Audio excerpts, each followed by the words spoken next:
Assalamualaikum warahmatullahi wabarakatuh. Kami dari kelompok 13 ingin memperkenalkan diri. Saya beratas nama Farhan Abrar. Saya Rizky Trenda Irawan. Saya Ilal Herwanda. Saya Muhammad Hussein Asari Siregar. Saya Muhammad Ali Firmansyah. Saya Muhammad Emre Panjondana. Saya Irwana Prayoga. Kami ingin melaksanakan tugas wawancara Ustadz Aisyah Ramza.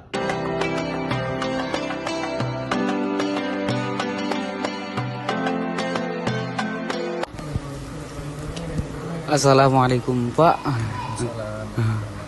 Sebelumnya kami dari kelompok 13 dari Fakultas Ekonomi Pak. Kami di sini ada tugas dari agama Pak, pelajaran agama untuk mewawancarai tentang kehidupan tentang keagamaan, mengapa Islam disebut agama yang paling sempurna itu Pak. Sebelumnya mohon maaf Pak, kami ingin mengetahui nama Bapak. Pak. Nama saya Aizar Almahendra. Oke Pak. Boleh dilanjut Pak pertanyaan Pak? Dijawab? Oh, pertanyaan langsung. Ya. Kenapa agama Islam itu dikatakan agama yang sempurna gitu? Karena di Islam itu sudah diatur dari segi akidah sudah sempurna kan, juga dengan syariahnya juga dan akhlak. Di agama menurut Islam itu dikatakan sempurna dari segi akidah karena sudah mencangkup tidak ada la ilaha illallah Muhammad Rasulullah, itu akidah kita, tiada Tuhan selain Allah dan Muhammad adalah utusan Allah, tidak ada yang menyimpang lagi atau menyembah yang lain kecuali Allah, udah murni esa gitu. Kalau di syariah udah diatur dalam segi muamalah sosial, apalagi zakat dan macam-macamnya sudah diatur dalam Islam, dan akhlak juga sudah diatur ataupun dicontohkan dengan adanya utusan Nabi Muhammad SAW yang dimulai dari bangun tidur dan tidur kembali sudah dicontohkan, mau bergaul dengan masyarakat juga. Jadi makanya agama Islam itu dianggap agama yang sudah sempurna. Itu menurut saya. Kemudian kami melanjutkan Pak pertanyaan yang kedua. Dalam hal apa aja kesempurnaan Islam dapat kita usahakan Pak? Kita usahakan. Kita lihat dari segi syariah bisa, dari segi syariah kita bisa lihat. Apa tadi pertanyaannya? Lupa.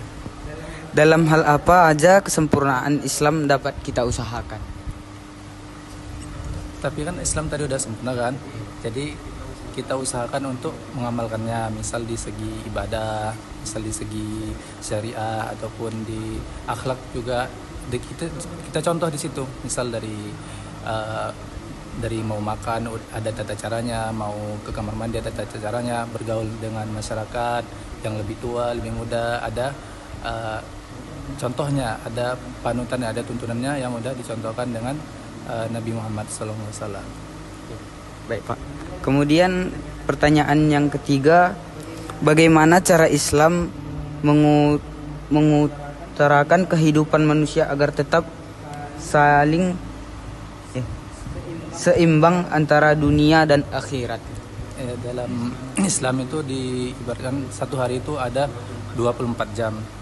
Misal enggak selamanya 24 jam itu kita untuk akhirat aja, enggak juga untuk dunia aja. Misal kalau untuk kewajiban kita sholat 5 waktu kan ada waktunya paling berapa menit dalam 24 jam, dan selebihnya kita usahakan bisa untuk dunia.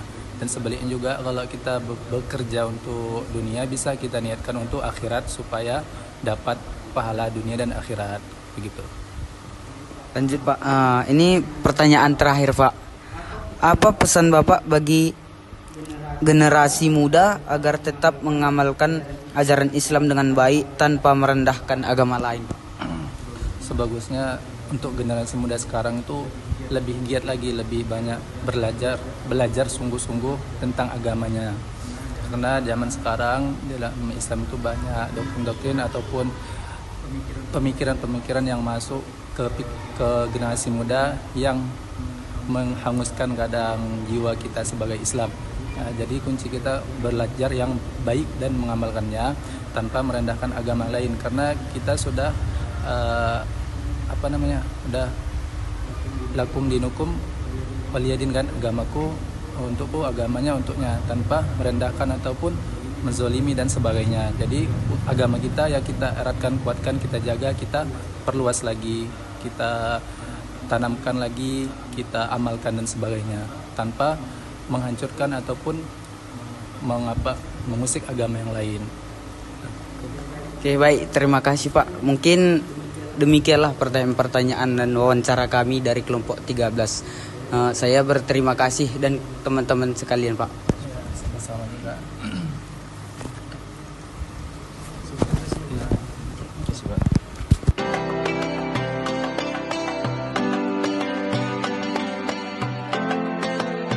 Dari kesimpulan Ustadz tadi, Islam disebut agama yang paling sempurna karena ajarannya mencakup seluruh aspek kehidupan manusia, baik hubungan dengan Allah, dari ibadah, maupun dengan sesama manusia atau muamalah. Islam juga memberikan pedoman yang lengkap untuk kebahagiaan dunia dan akhirat, serta menuntun umatnya menuju kehidupan dan seimbang dan penuh keadilan.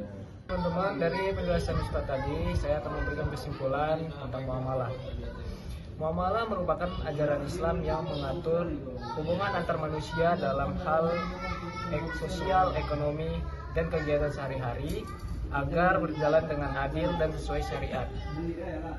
Tujuan muamalah adalah menciptakan keseimbangan antara urusan dunia dan akhirat. Muamalah tidak dapat diamalkan hanya untuk akhirat saja karena pelaksanaannya berkaitan langsung dengan kehidupan dunia seperti jual beli, pinjam meminjam, dan kerjasama. Namun, jika dilakukan dengan niat ikhlas dan sesuai aturan Islam, maka amalan muamalah di dunia dapat menjadi bekal dan bernilai ibadah untuk kehidupan akhirat. Assalamualaikum warahmatullahi wabarakatuh. Demikian kesimpulan tadi, saya akan menjelaskan kesimpulan berikutnya. Agama Islam dapat kita lihat dalam berbagai hal yang mencakup seluruh aspek kehidupan. Contohnya kesempurnaan sumber dan ajaran, penutup agama, keselarasan dengan fitrah manusia, pengaturan hidup yang komprehensif, menjamin kebahagiaan dunia dan akhirat.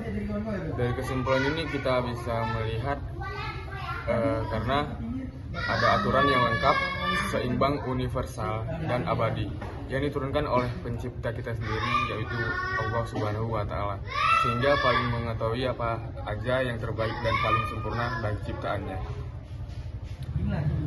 Mungkin itu saja, dilanjutkan kesimpulan dengan teman saya. Assalamualaikum warahmatullahi wabarakatuh. Baik, di sini saya akan melanjutkan kesimpulan dari teman saya tadi, yang dimana generasi muda harus tetap berpegang teguh dalam mengamalkan ajaran Islam dengan penuh keyakinan dan tanggung jawab. Namun dalam menjalankan ajaran tersebut, mereka juga harus menghormati pemeluk agama lain, menjaga toleransi serta menebarkan sikap damai dan saling menghargai antara sesama manusia. Assalamualaikum warahmatullahi wabarakatuh.